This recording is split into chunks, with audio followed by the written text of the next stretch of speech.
Hi, What's up, love? How you doing? I'm good. How are you? I'm good. I'm good. Let me close my door. The cops are outside. 1 second.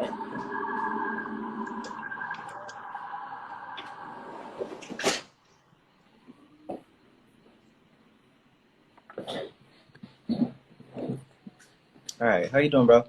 I'm doing all right. How are you? I'm cool. I'm cool. Cool. Looking forward to our conversation. I love your background, the purple vibe you got My, going on. these my grow lights. I'm trying to get my plants together. Okay, okay. hmm Wait, the purple light is good for the plants? Tell me more. Is that something I don't know anything about that? What is Yeah. that? They're grow lights. You get them on Amazon. They just happen to be purple. Um, Okay. it's actually like it's a red light and a blue light together. And when they can't get sunlight, it just like it's feeding them a little bit still. Oh, interesting. Okay. hmm You schooled me to something. I have my plant babies, but most of them are on my Yeah. balcony. They're like in their house plants, so I don't know anything about that creative light process, but I just look it up. I Where just you look it live? up. I live in Los Angeles, in LA. Okay, so you can do that. We get a little bit more sunlight than maybe hmm like y'all might be getting right now, you know. That makes sense.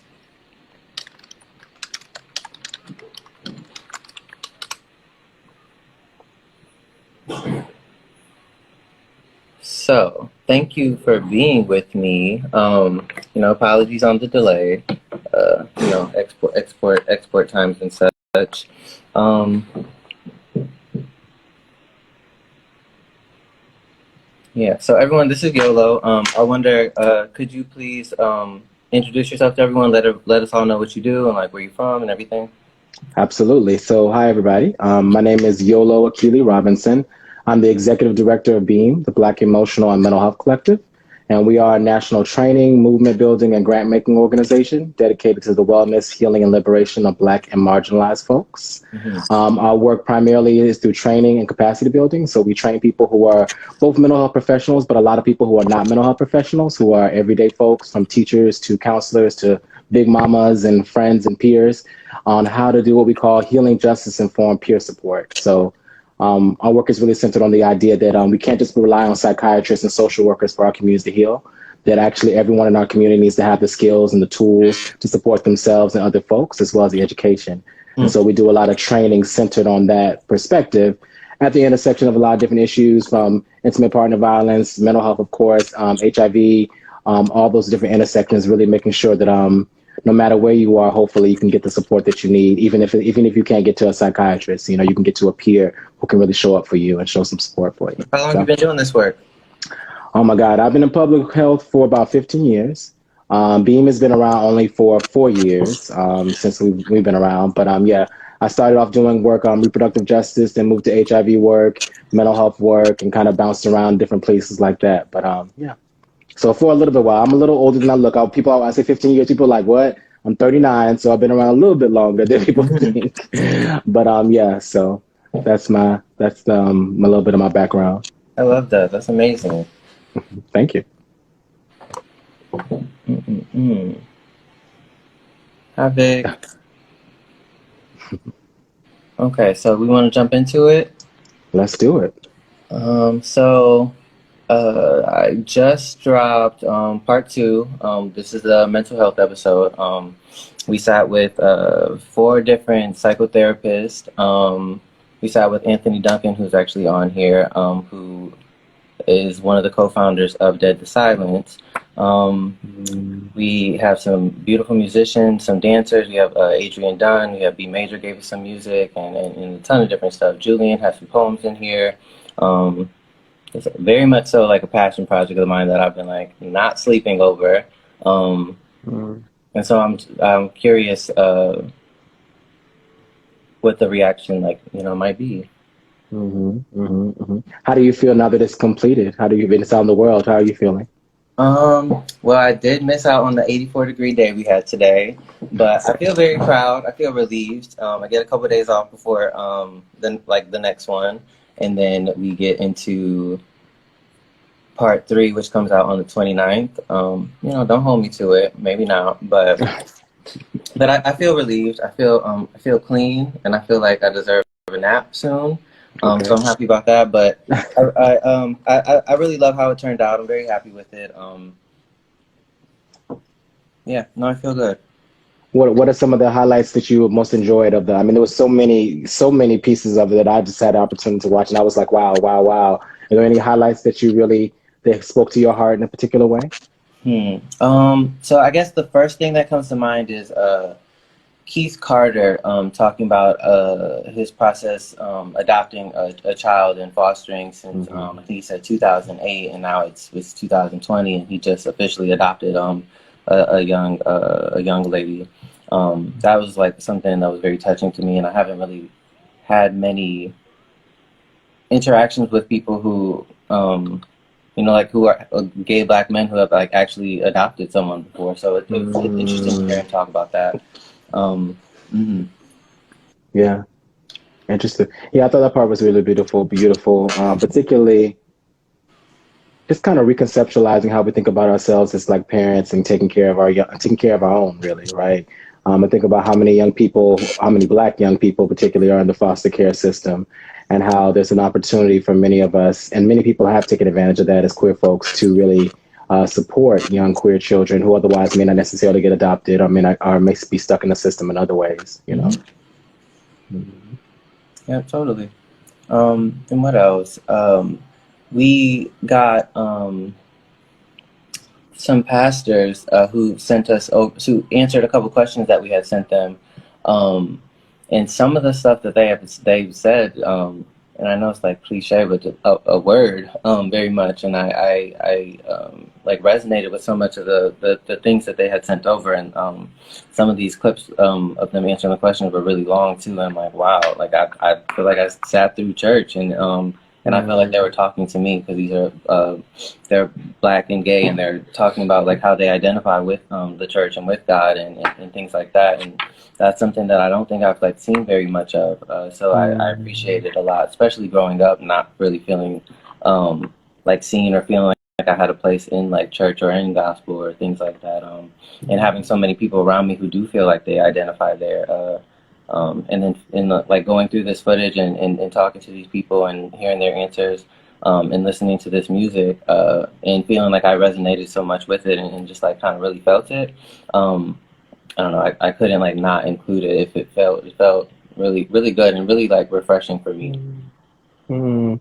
I love that you uplifting like those voices because I mean, if we could talk about the church for just a moment, that's a site of a lot of trauma for a lot of Black queer folks. Yeah. Continues to be, and a lot of that trauma that continues in this moment shows up in a lot of our behaviors in terms of shame, in terms of like how we're able to cope or just navigate communities.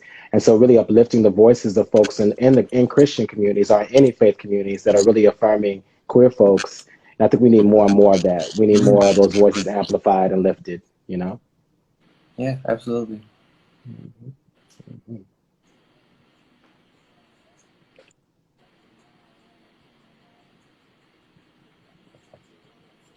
And then I wonder, is there anything like specific that resonated with you, that was like a standout moment for you too? Oh yeah, lots of moments, lots of moments. So the person in the beginning who was actually speaking, talking about just like navigating medication and also the way in which they experienced the medication in their body and how that kind of led them to kind of make different choices around moving Lester. forward. Yeah, Lester. Mm-hmm. So I think in that particular piece, there's a couple of pieces I think about. One, so, when accessing mental health care as Black folks, as queer folks, we have to, sometimes we're not taught to necessarily like ask more questions or to really kind of engage the mental health professionals around how these things are impacting our bodies. It's too often that like, so many folks come to me and they talk to me about, well, I stopped taking the medication because this was happening. And there are side effects to the medications. There's no doubt about that, right? But having a conversation with a psychiatrist or a clinician who can actually help you find some solution to navigating coping those side effects is critical, and as opposed to like completely like going off of them, which can be really hurtful for some folks, right, or really harm themselves or other folks. And so really thinking about that piece, I thought about that piece is how do we support ourselves as Black queer folks, having agency, being comfortable to go to our folks at our doctors and challenge them and ask the questions about what's happening with our care. Because we know all too often that when Black and brown folks step into those spaces, we aren't also often heard, we aren't listened to in the same way that someone who might be white might come into that space and to say that I'm in pain or I'm in discomfort. Right. And so I think it's really important when you're a Black queer person, you go up in there, you have your friends, you have wherever you have to take with you to say, like, this is happening. Right. You know what I mean? This is legitimate. This is real.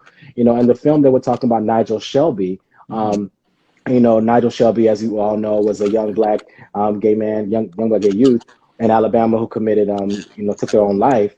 And a part of that discourse that people often kind of underplay is that if you talk to his mother and you see the interviews of his mother, she talks about how when he was on medication, he wasn't being monitored correctly by the doctors and the physicians, right?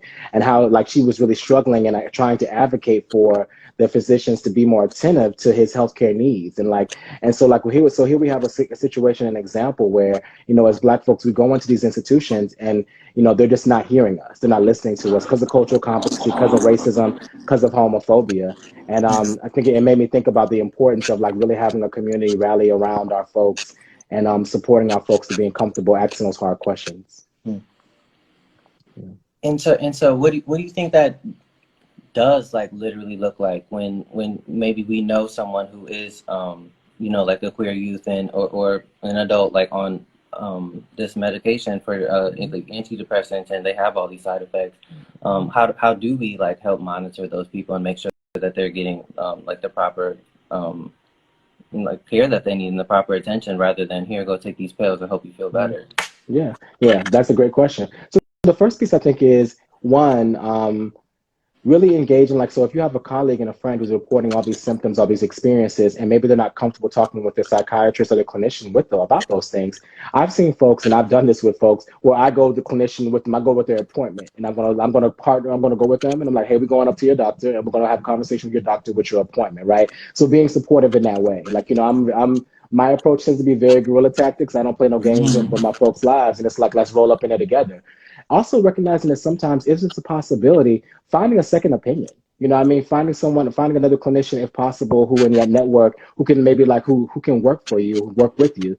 I think it's really important if we have the possibility or the opportunity to recognize that clinicians work for us. You know, I tell my mental health therapist, I tell my therapist all the time, you work for me, right? Actually, so like if this doesn't feel good, that actually means that something's not working here. Like, you know what I mean? Like, you're my doctor, you work for me. As opposed to this kind of approach we take when we go into clinical interactions with our head down and we're kind of like nervous and we just assume everything they say is correct. They're human and they're valuable too. And we are also experts on what it feels like in our bodies. We know that more than they know. And so I think that like really doing a partnership model where we actually go with our brothers, our queer folks, our sisters, and go with them to engage these clinicians, but also like supporting them and finding other alternative options, other clinicians who will support them. Because you might find one person who might not be a good fit. It's just like finding a barber. You got to find somebody who knows how to cut your hair. The therapist you go to the first time she might have your line looking all like whatever. You know, you don't want that. You don't want to go back. You don't want to go back. You got to find the right person. And it takes a couple of tries, but having community behind you to support you and saying, hey, I'm with you on this journey. I'm going to go with you. You know, like I've had people say, like, I'm going to the appointment with you. I'm going to sit outside the door. Or sometimes clinicians will let actually a friend or a relative come in and sit in on the session to support that person, right? So finding somebody who's willing to work and model, work with you, but also finding community support is really critical. I wonder, I haven't had, like, I luckily, the second therapist I've ever had kind of was like a really good match for me, and I haven't gone back. I'm wondering, what did like your earlier therapist experiences like look like, and like what was it like? Where were you searching? All right. I'm gonna tell all the tea. No, I'm just kidding. No. No, you know, being quite frank, my first early therapist experiences were not dope. They were not good. I was looking for a Black therapist that I could find. And this is back when I was living in Atlanta, right? Atlanta, Georgia. Now I live in Los Angeles. And the people that I was finding, to be honest with you, a lot of them were even the Black folks. I could feel this kind of church-like condemnation in the space. You know, I felt shame kind of walking through the space. I could tell they weren't really trying to understand where I was coming from. And so I really struggled because I was like, in my head, I had this idea that therapists have it all together and they're not all non-judgmental and they're all perfect. And I was meeting these people, these women and men who were just like not that. They weren't good fits. they either, when I talked about my sexual experiences or my romantic experiences, they kind of shut down or their body language changed. And I was like, at first I was turned off. I was like, maybe therapy isn't for me. And it took me many different tries over years, honestly, to find someone who was a good fit for me. And when I found that person, it was what I felt was different in my body. I felt like in the space and in my body that when I shared things, I didn't feel that kind of like dead weight of judgment that you kind of can feel when you're in interaction with someone, right? There was more inquisitive. And my therapist is a lesbian now, right? So she was also queer, right? So like that was really important to me. And so finding someone where you can connect with and build a relationship with, and then it takes time, but like we're understanding that you don't have to take the first therapist you come across, right? Because I definitely have had some experience with therapists. Like I had one therapist come to me, she was like, what's wrong with you? What do you need to fix in you? And I was like, whoa, that's not an approach that I want to engage a clinician who's going to say something like that. There's nothing wrong with me. There's nothing need to be fixed in me. I'm coming to therapy to support my development, to cultivate healing, to kind of grow, not to be fixed, right? So thinking about those pieces of what the therapist was saying in the beginning really kind of let me know if you want to be on my, if you're gonna, we're gonna vibe, if we're gonna match. And like LaQuann, you could have a therapist that works perfectly for you, but I could sit down with your therapist and she or he or they might be terrible for me, might be a terrible fit. So it's not a one size fits all model, just like a barber, just like a stylist or a makeup artist, you know. Old person who's beating no girl face might not be able to put no makeup on you. It might not look right. It might not be your style. You have to really find that person. I wonder what is for you, what was like the urgency to keep looking versus being like, okay, maybe therapy just like isn't it? Yeah. What made you like want to keep looking for a new one versus so many people I know who like maybe after the first, second, or even third, they're like, actually, never mind. I'm not gonna. Yeah. It's too exhausting. It's not. It's making it worse, honestly. You know, that's a great question. I love that question. If I'll be honest, I knew that I wasn't well and I knew I needed to heal and I know I wanted to feel different in my body and in my heart and my head. Yeah. I knew that how I felt at that time in my life, like the spinning inside my head, the constant anxiety, the like really like depression. I knew that I needed help to like navigate that and that another way of being in the world was possible, but I couldn't do it by myself, you know?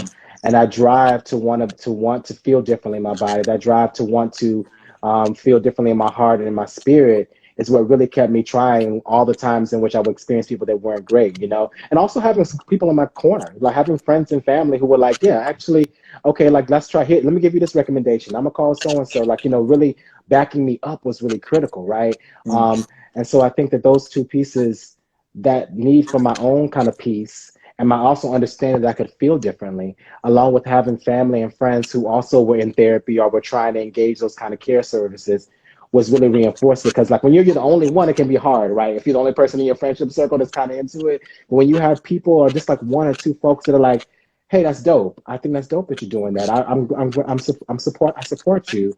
That really was helpful for me. And that's why we teach so much to support our folks who are getting whatever kind of mental health care you're getting, right? You know?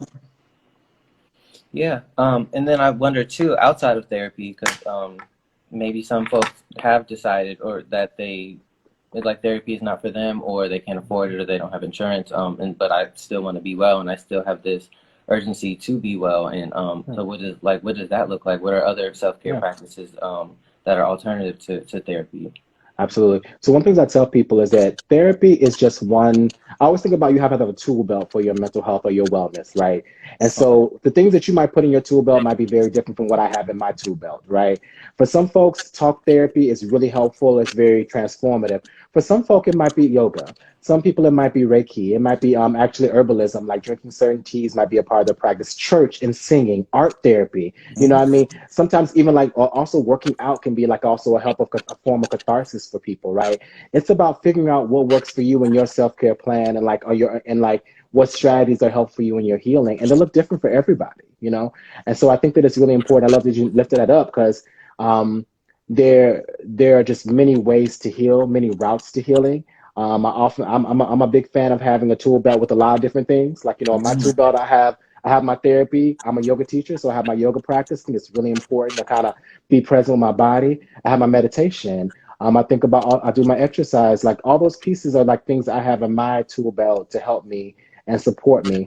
And you know, a therapy isn't for everybody, to be quite frankly. Some people are not going to find it useful. Some people are going to be like, I just went and climbed a mountain, and when I got to the top of the hike, I came to this big revelation of clarity. But that might be a way in which you process and move through things, right? And Mm, so it's really about honoring what you need, honoring where you are, and finding the tools and the strategies that work for you. You know. mm. I wonder too. So I talked to Luther, James, and Tyrone. They're three therapists, and they were sitting at the table together in the film, and they shared their experiences of when they felt like what led to them feeling like they needed to be silent or they needed to be quiet or smaller. Um, and they shared experiences just around like when they were growing up, their parents were older, and so like they kind of walked around the house with the like don't speak until you're spoken to, and then they kind of brought that into their adulthood, and that was something they had to, you know, heal and process through. I wonder if you have anything like that that you could give an anecdote to, and also like maybe advice for Oh people who don't yes. feel comfortable taking up space because maybe they're, you know. Wow. Well, yeah, absolutely. So, one piece I would say I love about that particular part is really a big part of the work, I believe, about a part of the emotional healing and the work and the healing journey is really examining the things that we learned in our early home caregiving environments and how those things influence how we understand intimacy, how we are in this moment, right? How we connect with intimacy or how we don't. Some of the things we learn in our early caregiving environments are really great. They're great tools, they're great strategies. It's like laughter is joy, it's fulfilling, it's nourishing. We want to hold those pieces and keep them. And some of the things we learn from the folks who raised and reared us aren't necessarily helpful, right? Are not helpful for where we're trying to go. They don't help us cultivate the kind of intimacy that we desire. They maybe perpetuate shame. They perpetuate silencing and dismissal of our inner life. And so we have to figure out, we have to sort through that and ask the question, like, what did I learn? Not necessarily what somebody just came to you and told you this is what relationships are like, but what did they model for you in the home? You know what I mean? What was modeled for me? Like, what did I see? And what did I see show up in like the men that I'm choosing now, the partners I'm choosing now? How are they reflected in that particular dynamic, right? So I think it's just really critical to like, to begin the journey, asking the questions there, because we'll find some of the patterns that have been imbued in us. And around the piece around playing small and the insecurity piece, I think that like, I know for me, as a like, you know, growing up as a queer person, I was really in a southern rural town, Augusta, Hepzibah, Georgia, really, really country, right? And so I learned to kind of make my sexuality very small, almost invisible, or make myself smaller to feel safe, right? It was a coping strategy. Sometimes we develop coping strategies to survive in tense environments that we carry with us throughout our whole lives, but they're not always relevant or useful in every context. So in that context, I learned how to silence and repress a part of myself. And like, but if I carry that same coping strategy into scenarios as an adult, into other relationships, then that's not useful, right? Like it's not helpful in those relationships. So I have to really kind of tease out, what did I learn? What am I still carrying, and how am I holding it? And so I think that's just a really cool, that's been a big part of my journey, but I think it's a big part of everyone's healing journey, is really sussing that out. And also understanding what you're even learning now, like, you know, from the last boyfriend, from the boyfriend before that, how did that impact you? And how do you want to make a choice about how do you go forward based off of how that landed in your Yeah. heart and your spirit? I think for me, and these are things like I'm still unpacking, I'm still learning that I like that are inside of me. Um, I grew up like with a big family, and I was the oldest. I was the gayest. I didn't play sports, and so like my accolades had to look different. And Mm. for me, trying to find a way to be on the same level as like you know, as my like athlete brothers. I like buried myself in like work that I could do, like, or art or creativity, or student council, or like literally OD'd on everything I could possibly you know, be a part of, trying to get some of that, some of the like approval and affection and like celebration that I felt like my siblings were getting. And I noticed um that today still I'm very much like the same like that, and I am still like, give me like applause because I didn't get it when I was younger. And so I'm trying to figure out and navigate how to be comfortable with like my own applause and my own affirmations and things like that. But Yeah, that's yeah. definitely something that made me feel like small as a kid, and it makes me feel small still today. And it's definitely something that still brings me like a lot of anxiety that I have to really unpack when I talk to my therapist. and it's really great to talk to someone and to be able to monitor it, and further than just with my therapist, but with like my friends and family who I do talk to like regularly and ask lots of questions. Yeah, I love that you lifted it up because that's something that I've struggled with as well in my own journey, and it's something that comes up a lot for like a lot of queer folks is that you know um, striving to like almost like overproducing for a validation that we didn't receive maybe as a young person or that we didn't feel like where we didn't feel seen, right? It's Yeah. a very real wound. It's something that I've grappled with, and I had that experience where like my father actually saw that in me years ago, and he sat me down and he was like, "You don't have to do anything else to really be proud of you." And it was a huge moment for me. But I realized that it wasn't just about him saying that. It was about the fact that I was carrying that narrative internally, and I had to really learn and consistently still am learning how to validate that what I'm doing is good, that what I'm doing is enough, that it has impact. Because I think that it's funny, me and one of my colleagues, Leroy Mitchell, were talking about this.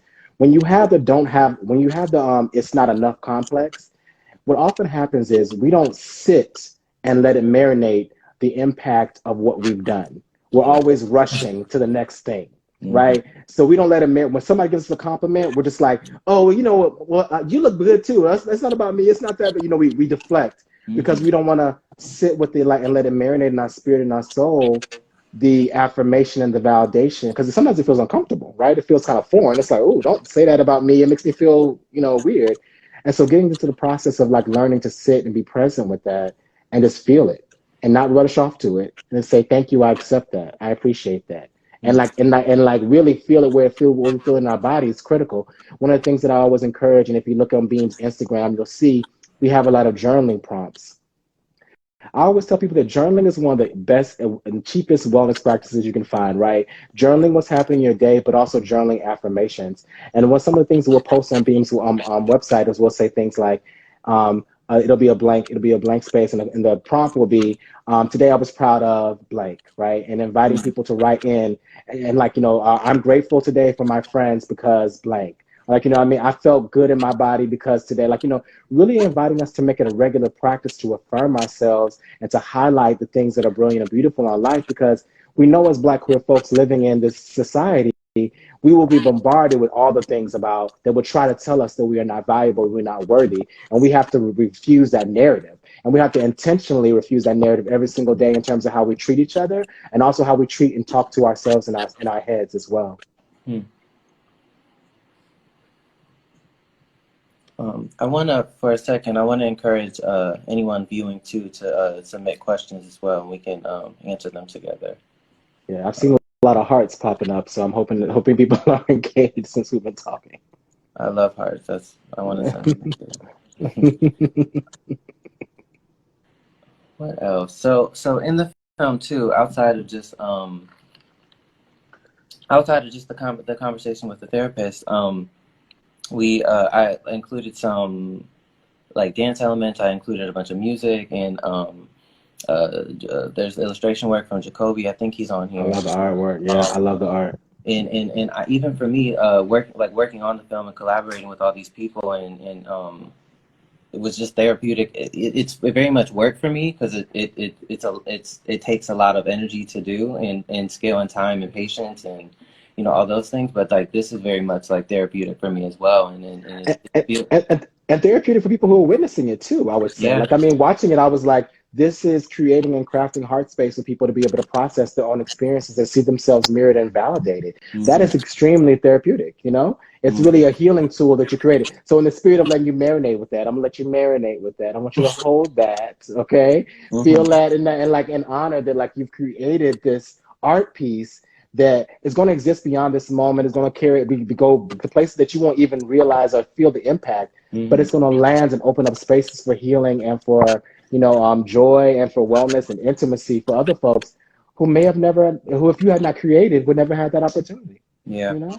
No, Yeah. it feels great. And if any of you guys are new, please get into the work Moby does. Outside of just the films, we do mad programming, and we have I pinned the comment. We have a resource list on our website for all kinds of care in the New York area, and we're all mad approachable and lovely, and it's some of the best work like I've ever done. I think in the past, and I want to know for you, you said you've been in the game for 15 years, but I wonder what you were doing prior to that, and if this is like always what you've been into, or what was like the flip where it's like I need to go here. This is like where I belong. This is where I feel like my time needs to be spent. Versus, you know, I used to work in fashion and design stuff and doing graphic design stuff, and it just wasn't like for me. And I feel wealthier, and not financially, but in so many ways, being here doing like this work and doing the storytelling and interviewing, even further than photography or just taking pictures, like doing these interviews and clipping all these things together. It feels very right, very much a calling. Yeah. I would say for me, it definitely feels like a call in the work that I've been doing. And I would say also, I want to affirm for you that, like, I know that we have those moments where this is kind of discourse that runs in our communities, that you can't have your passion and also be financially, well and celebrate it. That's just trash. It's not true. It takes time to cultivate. It takes time for us to, like, because sometimes we have to really kind of value our own gifts in order to understand what they should be compensated. There are a lot of people out there I know who make, you know, art are projects that I don't feel like are necessarily great stellar quality, but they're getting paid lots of money for it. Like, you know what I'm talking about? It's because they have the value for their work. And so sometimes when we have been taught that our work and our heart and our truth is not valuable, we'll go in and accept a lower cost, as opposed to saying, well, actually, what I created is worth this, is valuable. It is valuable to communities. It is valuable to the world. And so I think that's the piece I want to hold. I just want to hold and uplift as you were sharing that. But I think for me, What do you think that takes for? Sorry to interrupt. What do you think that no, it's good. that takes to get to a point where you can like set your price and not accept like the lower one?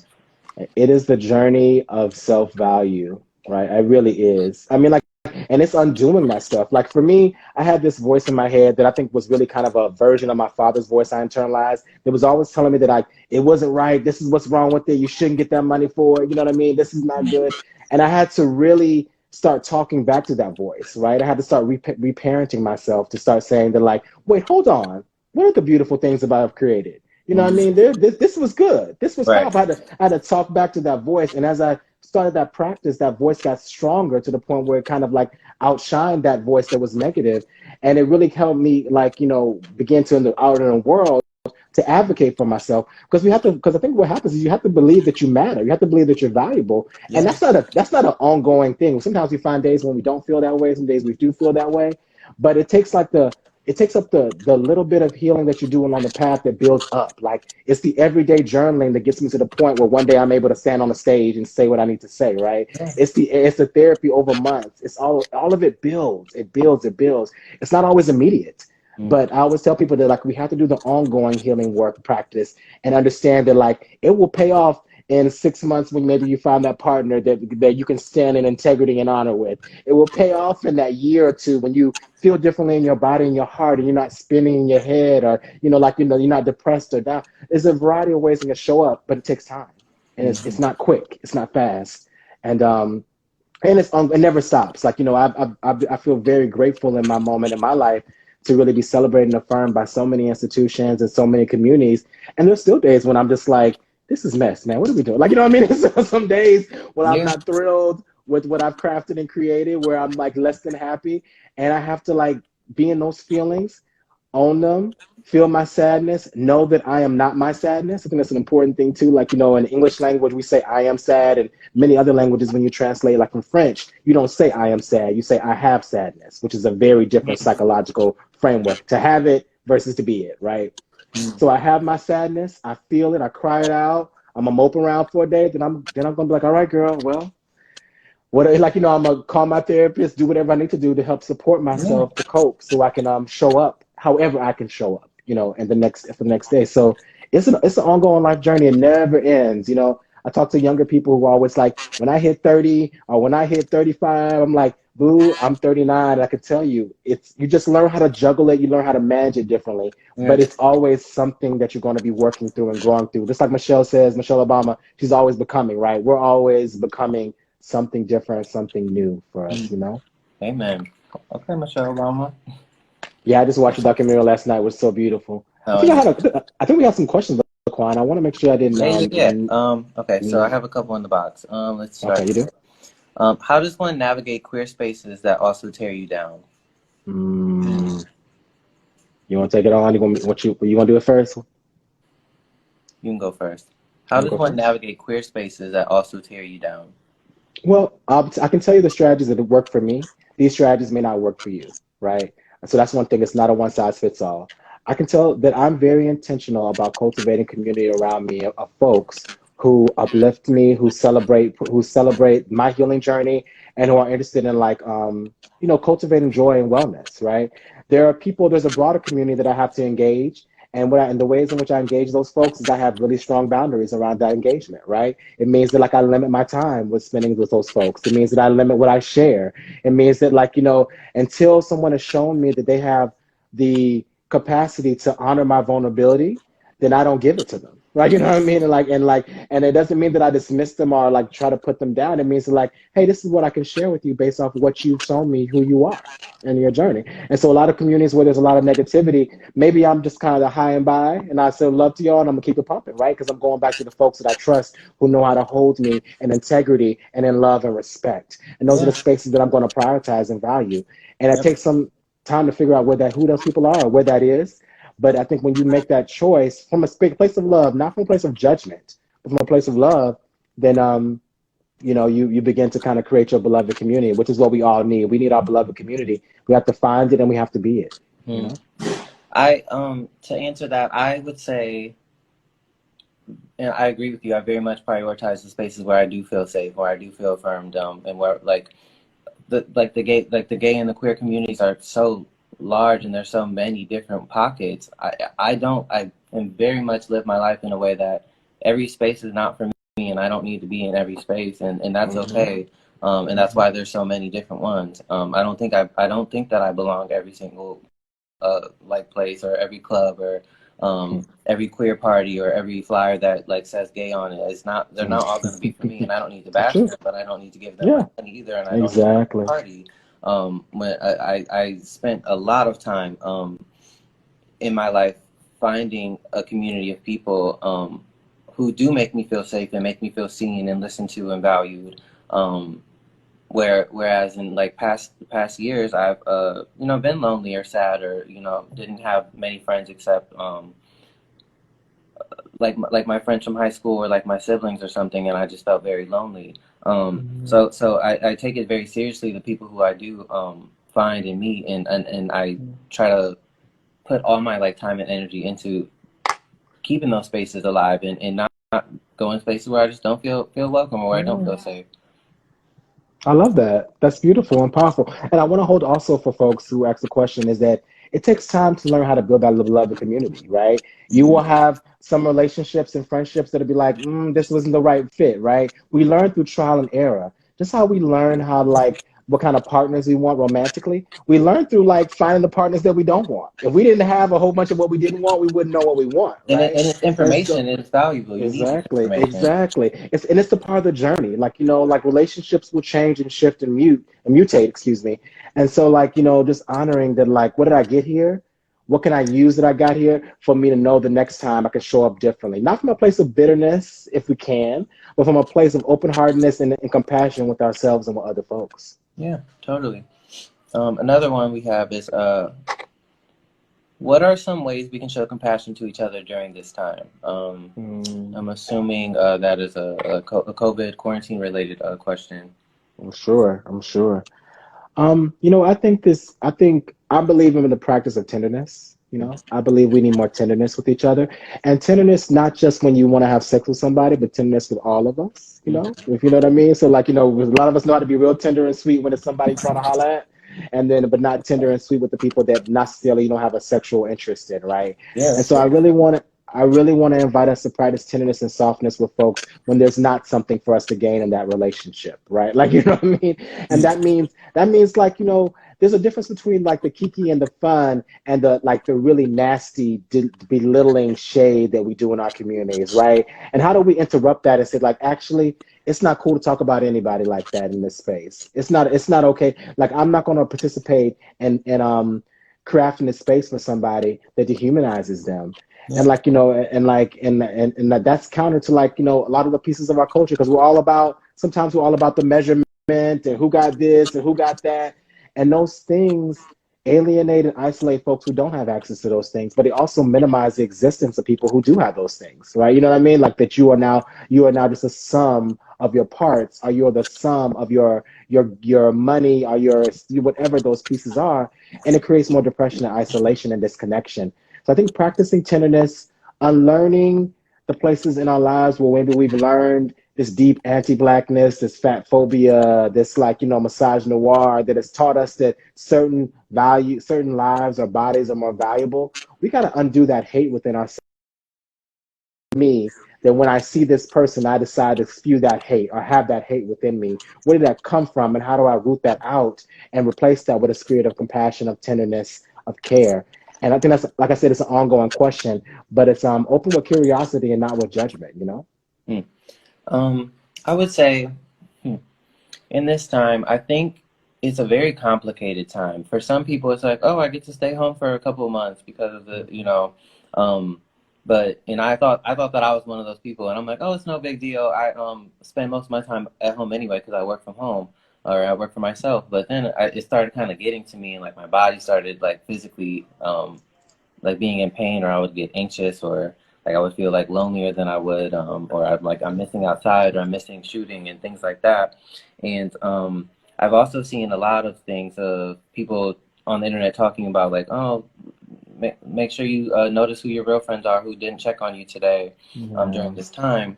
And so I think, to piggyback off of your tenderness comment, I think we should be tender to each other in this time, and yes, check on each other when we can. But I don't think that just because someone hasn't per se checked on you, that has anything to do with you. And I think that we need to respect, I don't know, people's needing of space and people's needing of time and space to process like what actually is going on right now, with health concerns, with financial concerns, with like how is life going to be after this. I know like a lot of people like are moving, and there's people panicking, and there's people like short chilling. But I also know that there are people who are looking for people to check in with them, or to like hold their hand through this, where they are not reaching their own hand out as well. And so I think that we need to be honest with ourselves, with our relationships with each other, and like what truly is happening, and like actually take like the ego out of it, and take like the self-centeredness out of it. Like, how come they didn't check on me? I seem like I need more help or something. So did you check on them also? And I don't know. So I do think it is like holding yourself accountable, and just being very understanding in this time that everyone's going through like a different thing, a different world with emotions and feelings. And I love that you lifted up what you lifted up and how you lifted it up, and also just acknowledging as well that many of us are grieving, right? We're grieving the plans that we had for this year. We're grieving people that we've lost. We're grieving a lot of different things, and people grieve differently. Some people grieve differently when they go off into the room. They just need to cry about it for a while, and they come back out and they're ready to whatever. Some people grieve where they might become more aggravated or more irritable. It can show up a lot of different ways. And so really being mindful of that difference, and also being really mindful of the fact that we might feel our loneliness, we might feel our sadness, but being mindful that the stories we tell ourselves in connection to our feelings aren't always accurate, right? Can always be like, so the feelings are always valid. Like I always tell people, there's a difference between the feeling and the story we tell ourselves about the feeling. So the feeling that I feel lonely is not the same as the story I'm telling myself about why LaQuann didn't come and check on me because LaQuann don't care about me. That's not the same thing. Right. The narrative might be missing some pieces or not be fully round, but the feeling is still legitimate. And I think for a lot of us who've been socialized as men, we have been taught to go with the intellect first before we just name that I'm lonely, that I'm scared, that I'm vulnerable, that I want to be touched, that I want to be held. And I want to encourage us in our work, personal work, to really stick with the feeling and sometimes ask ourselves, what if the opposite is true of this narrative I'm telling myself? What if the opposite were true? Like, what if something else could be true? As opposed to just assuming every narrative we tell ourselves in our head is accurate, because it's not always the case, right? But even though the feelings always point to some truth, but the story may not be the absolute accuracy of what's really happening. So I just love that you lift that up, and knowing that we're all going through different things, we're handling it differently, compassion for each other, Don't be afraid to ask for help is a big piece. Like you said, holding your hand out. A lot of us are scared to say that, but really honoring that piece is critical. And then Um, we have this one. When entering the adoption process, how should we prepare? Hmm. Prepare.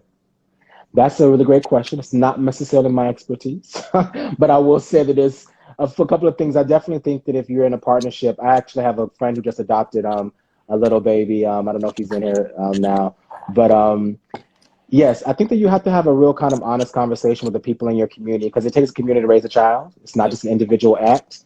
And having a real conversation with community about who's going to support you in that process and really realizing that adoption changes the whole scope of your life. Having a child changes the whole trajectory of your life in beautiful and powerful ways, right? And being ready to take on that responsibility, understanding that a child that you're introducing into your life has a trajectory and a history that you may not be aware of that's much longer and more complicated nuance that you will have to have the capacity to hold and navigate, you know? I think I obviously it's not my expertise either, but I would go to folks who have gone through the process. I'm learning, and the people who have adopted in our community are becoming more and more visible, and I'm like learning like, oh, okay, I can like they've done it, like I can ask them, and like I can like figure out what Mm-hmm. like where would I even start? Because Yeah. prior to even talking to Keith, I honestly wouldn't have known or hadn't really like thought about it. Um, Yeah. That's yeah. real. That's real. Guy asked, how does Hey, one guy. begin to learn boundaries, sexual or emotional, if they've never been taught how to? Ooh. A All right. question. So I have been jokingly, some of my friends will laugh about. I've had to learn how to cultivate really strong boundaries in order to make sure that I'm well. And I think there's a couple things I've learned about boundaries. When I say that I'm well, I mean I had to learn how to have boundaries with folks. Otherwise, I would overgive, or I would like overextend myself for folks, and that would lead to me not being sustainable, not being well. And so so the first piece of boundaries I will say is for me and my journey, and for many folks I support, it's learning about the fear of saying no and the fear of not being liked and the fear of not being validated. If those things, those are two or three of the things, biggest things I've seen that make it hard to Yeah. say boundaries. Yeah. Like I'm scared to say no because I'm scared you won't like me. I'm scared to say no because I need you. I want you to validate me, and I'm scared you might leave me if I say no. You know what I mean? I'm scared, like I'm scared that I won't have control in a certain way if I honor a boundary. Another piece I see about it too. So interrogating those pieces, like checking in with like, am I scared to be like? What would happen if I wasn't liked by this person? Could I survive? Possibly, probably, right? Like what I mean? Like facing that fear that is holding us hostage to not honoring our boundaries. Another piece I feel like with the boundaries piece is on top of like to say no is people who have good boundaries value themselves to know that they need those boundaries. And when we don't value yourself, when you don't think that your peace is worth it, you're like, oh, I'm just gonna keep on going and giving and giving and giving because you don't value your peace. Because maybe Mm-hmm. you don't value your body, your heart, your spirit being in a state of whatever regulation or peace that you feel like for yourself. So really doing the work of like interrogating the insecurities that keep you held hostage to being to obsessing over being liked and wanted by people as opposed to being wanted by yourself, you know? And like I said, that's a long ongoing journey to like figure those pieces out. And like, but like the people that you want to stay in your life will respect your boundaries. The people who don't respect your boundaries are not the people who are going to help cultivate you and support you on your emotional journey. Those are the folks that like are going to like have like, the people who are going to have a hard time when you say no. What do you mean no? You ain't never said no before. I said no now. It doesn't feel good for me, right? And it's going to be a lot of pushback when you start putting boundaries in place with people who there have not been any, because a lot of people have been dependent upon exploiting your lack of boundaries. Yep. Like they're like, LaQuann, well, you always give me money, even though you ain't got no money, or you always getting screwed with me. And like, but another thing that happens when we don't have boundaries for ourselves, we enable people and prevent them from their own development and growth. Because I'm dependent on you for everything, and because like you don't have boundaries, and it's preventing me from actually doing the work that I need to do to grow up and do in my own capacity so I can have boundaries around things, right? So I think that like those are just some of the thoughts, and I could do a whole workshop. We do whole workshops on boundaries, but there's a lot of pieces around it that we have to really value ourselves and check how our insecurity and our fear of being abandoned, not being liked, not being wanted show up. this whole situation makes me think about Insecure. I don't know if you're keeping up or who I've is keeping seen up, it, yes. but Molly, said no. She finally says no, and she's Yeah. attempting to set boundaries and Mm-hmm. set some growth in her life. And I think I'm in a similar place, and maybe that's why I kind of relate to her so much. Because when you say yes so fucking much, and you're doing all the favors, or you're doing all the jobs that you don't want to do, or you're going to parties that you don't want to be at, so that people like you, so that they invite you again, just like Anthony Duncan says in the film. Then you don't feel fulfilled, and you don't feel nice. That's true. And you're like living your life for other people, and like you really do have to learn how to say no and learn how to give yourself like the life that you want, and not the life that other people like want you to have for them. You know what I mean? And it takes practice. It takes It takes practice practice, too. and it's hard. It's hard to say no to people, especially like people you love, or especially people who are like counting on you. And so I empathize with anyone who is kind of a people pleaser or saying yes all the time. But it just really feels really, really great. Like when you don't go to the thing that you don't want to go to. Yes. And I just didn't need to go. And that goes for, saying no to a job that you don't want to do that would have been strenuous and would not have brought you joy or enough money. And LaQuann, So many pockets. and one piece I would say too is like when we start enforcing our boundaries, we have less resentment. You know what I mean? Like, because sometimes when we don't have boundaries, You get mad at people. You're mad at people for things that you said yes to. Right. Why are you mad at him? Yeah, you said you would do it. Because you let them do it. Because you